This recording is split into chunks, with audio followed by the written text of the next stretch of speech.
Hi guys, I'm Johnny Chivers. Welcome to my YouTube channel. I'm a data engineer with over 10 years experience, working primarily Monday to Friday in the financial services sector. 5 times AWS certified, and I like nothing more in my free time than making videos for this very YouTube channel. So in today's beginner's guide series, we're going to take a look at AWS SageMaker. So what is AWS SageMaker? AWS SageMaker is a fully automated managed service from AWS that lets us build machine learning or ML algorithms without having to provision the underlying infrastructure. It's a vast service that spans a lot of technologies, and today we're going to start at the very beginning where we spin up a notebook instance and then create our ML algorithm. But when do we use AWS SageMaker? So we use AWS SageMaker when we want a fully integrated ML machine learning environment without having to really worry about the underlying infrastructure. AWS SageMaker provides all the tools we need to build machine learning algorithms with a lot of out-of-the-box functionality that's very complex to set up, but because it's already there, we don't have to worry about it. But why do we use AWS SageMaker? So we use AWS SageMaker to lower that barrier to entry to make ML machine learning algorithms. Machine learning algorithms are complicated enough as it is. You have to go in, you have to train your model, deploy your model, infer results, clean your data, sort your data. AWS SageMaker provides an environment where we can get on with that kind of activity, ingesting data and cleaning that data, then splitting it into training sets and test sets, and then building models. And we don't have to worry about that underlying infrastructure. A few clicks of a button, a few bits of code, and then you end up with instances to run your model on. So in today's example, we're actually going to use the latest AWS example that I can find. They provide the data for us. It's an XGBoost algorithm, which is an estimator. So it's an inbuilt estimator algorithm that we're going to use to make an estimation or a prediction whether a bank customer will take a credit deposit or not. So what that means is essentially we're going to train this algorithm using data provided by AWS, and we're going to infer whether a bank customer will make a purchase or not on a single product. It's a bit complex, but I've laid everything out in simple steps. I've provided all the code. So let's jump onto the console and we can actually get the grips with this algorithm. Okay guys, that's me logged into the console. So the first thing we're going to do is go to SageMaker. So we just type in SageMaker. And it's Amazon SageMaker, and we click on it. Once on SageMaker, I'm going to follow some steps laid out by AWS in their latest example. I've put the code up in Git Hub, and then inside the SageMaker code, link will be in the description as always. I've laid it out in the steps that we're going to do it. Alternatively, I've also put the link into AWS itself at the bottom of the descriptions, and you can follow along there. Completely up to you. So let's just follow along. The one thing I would say actually is that the preferred region for this tutorial is Oregon. So I'm just going to click onto it now. So US West 2 is the preferred region. Perfect. So we're in. So next thing we want to do is click on a notebook instance. So left hand side notebook instances. And then we want to go create notebook. So we're going to create a notebook and we're going to do some ML algorithms as I explained in the intro. In terms of the actual name, let's keep it simple and call this SageMaker tutorial. Everyone loves a good tutorial. And actually, I'm going to keep this exactly the same as the way Amazon do it. So I'm just going to make those capitals. I want a T2 medium, that's big enough, and we don't need any elastic inference. For permissions and encryption, we're going to create a new role. We want to any S3 bucket in our account. Make sure that is highlighted. That is so important. And then hit create role. So make sure you're ticked to any S3 bucket in your account. And then make sure all these other things are green ticked as well. And we want to create that role. And that is successfully created the role. Leave everything else as default here. It doesn't matter. And then we just want to create the instance. So click create instance. This takes about 4 or 5 minutes as usual with AWS. So just keep hitting the refresh button until it goes in service you're looking for this time. So it'll be green and it'll say in service. Okay guys, that took about 5 minutes in total. What we want to do next is click open Jupyter. This will open a Jupyter notebook for us and we can get off and running. Once here, we want to go new. We want to go to Conda Python 3, highlight it, click it. Okay, that can take a few seconds, but once we're up and running, you should have the Python logo on the top right-hand side, and you're good to go. You can also save as you go. To do that, you just change the name here. So I'm going to call this test and rename, and now we have test. And if we go home, we have test. First thing to do is copy and paste some code in. So as I said, I have put the link up on my GitHub, or alternatively, I have also put the link to the tutorial below. So I'm going to go to my GitHub. Okay, once in the GitHub, we need to copy everything in step 1, including that define IAM rule. I've left plenty of space, so hopefully you can kind of see the steps as we go. I'll copy and paste it in. This is quite simple. If you're not familiar with Python, these are all the libraries we need to make everything run. So we're going to import them, and then they're in this entire notebook, and we can just call them from different places. And then this one's quite simple. This is creating an IAM rule for us, so we can actually use the demo here. So that once that's everything in, you can just hit run, and that's it off and running. So that little star will disappear once everything is in. That's how it works. So as you can see, that took about 30 seconds, and then you just get success down the bottom. And you can see that that's gone back to 1. So that's all our libraries installed, and we've created an IAM rule. That's all that was doing. So the next thing we have to do then is create a bucket, which is going to hold the data. So over in step 2, and I should add, I'm obviously logged in as my root account, so you do have to have sufficient permissions to carry out all these actions. Step 2, what we need to do here is create a bucket. So we need to make sure that bucket is unique within actually the entirety of AWS. So I always use my name and hope that no one else is using it. Leave everything else default, and then we should be able to hit run. And you can see that the bucket was successfully created. Weirdly, don't change over the my region part, even though we're operating in a different region. Buckets are universal anyway within the account, but weirdly, if you try to change that over to the Oregon region, it doesn't work. So just leave it as default, create a bucket name that's unique to your account, then carry on. The next thing we need to do is actually get some data, which would be very handy. So step 3 is going to get us some data. I'll copy and paste it in, and then we'll take a look at that code. So step 3, paste it in. So if we look here, you can see that it's going out to this HTTP address, i.e. website, and it's going to create a CSV called blank clean. Then it's going to download that locally onto this SageMaker instance, and then it's going to read that into a data frame. So a data frame is a pandas library in Python that almost acts like a table in memory. So the easiest way to think about it is that you have columns, you have rows, and then if you've ever looked at a CSV file in Excel or something, it looks like that. So the next thing to do then is just hit run, and you can see that we successfully downloaded the data. Next step. The next step is actually to create a test and train set.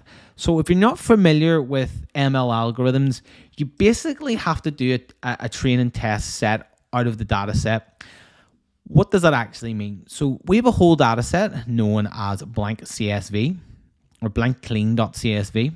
And what we want to do is split the data set 70% into training data and 30% into test data. So you can see here, basically 70% is going to go to train in this variable here, and the other 30% is going to sit with test data. And the reason for this is that we train the model with 70%, and then we have 30% that we haven't used to build our machine learning algorithm that we can use to kind of test, does it work?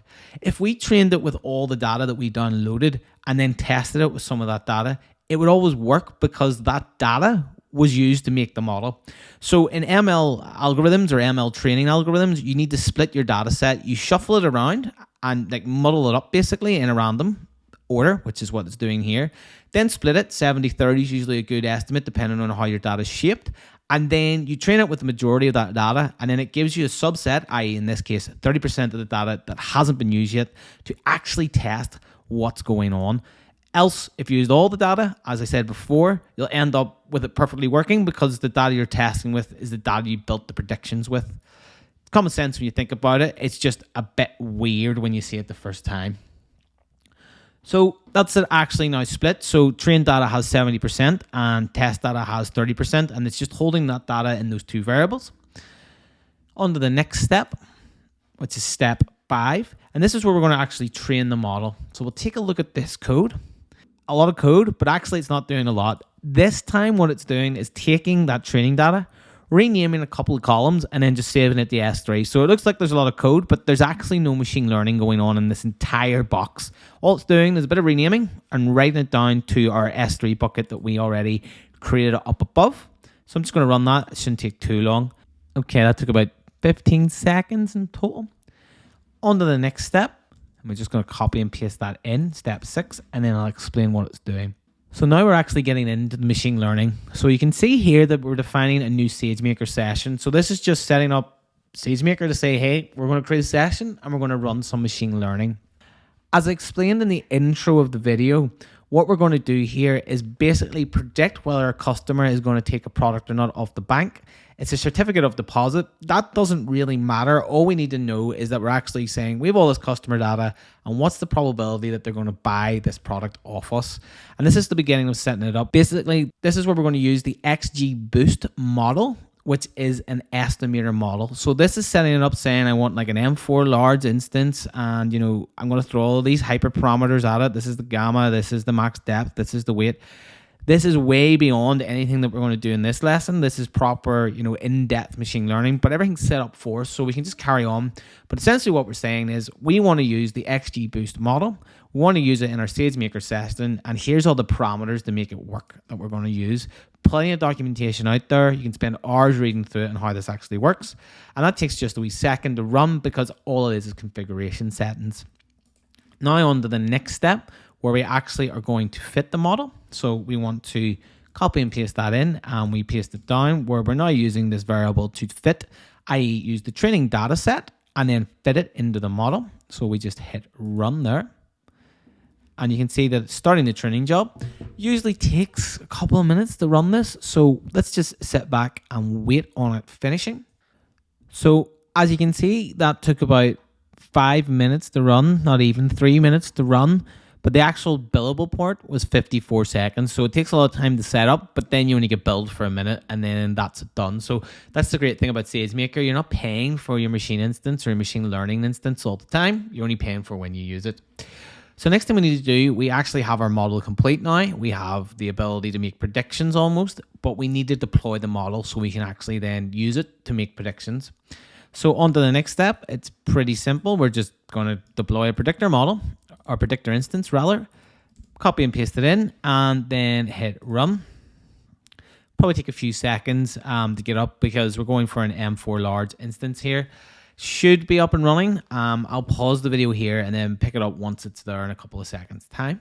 Okay, that took about 3 minutes in total. So, just bear with it and then it'll eventually get there. So we have our instance up and deployed that will make actual predictions for us. Step 9, you guessed it, we're going to have to start working with data. So we're going to load in that test data that we had and throw it at a serializer and then make some predictions.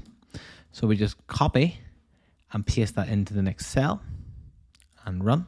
And that's it done. Now we actually want to see what the answers are, or else it doesn't make any sense. So we copy and paste this in and we run it, and we're going to create a confusion matrix, which is called a confusion matrix because it's confusing.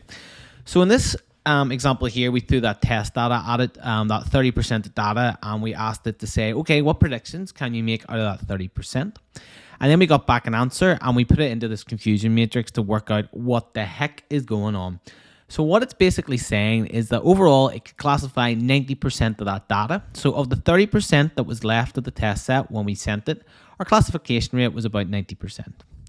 Now, what's interesting is when we look at the confusion matrix, so no purchase, no purchase. So those who did not take up would be this 90%. So what it's saying is that 90% of the time we could classify either purchase or no purchase. And of that, we were correct 90% of the time that they made a no purchase. So we only got it wrong 10% of the time, which means that was actually quite a good prediction. We're great at predicting that someone was not going to buy the product. Purchase, which is here, was 63% of the time. So what that means is that although we could classify 90% of the data, we were actually only correct 63% of the time when we were trying to say who actually was going to purchase. 90% of the time we were accurate when someone wasn't going to purchase. So if we had 10 no purchases, we were able to predict 9 of those and we got 1 wrong. We're really good at predicting who wasn't going to purchase. We're not so good at predicting who is going to purchase, but that's still a good figure, and it's still good enough to actually work prediction models out of. So that's how a confusion matrix is to be read. So overall, we could classify it 90% of the time. Out of that, we were correct 90% of the time when we predicted someone was not going to purchase Office, and we were correct 63% of the time when someone was going to purchase Office. Okay, the last thing to do is we need to clean all this up because we're not going to pay for it anymore. So let's clean up. Let's take the first bit, copy and paste that in, and run it. Have a little look at that error in a minute. And then step 12. We just want to delete all those buckets.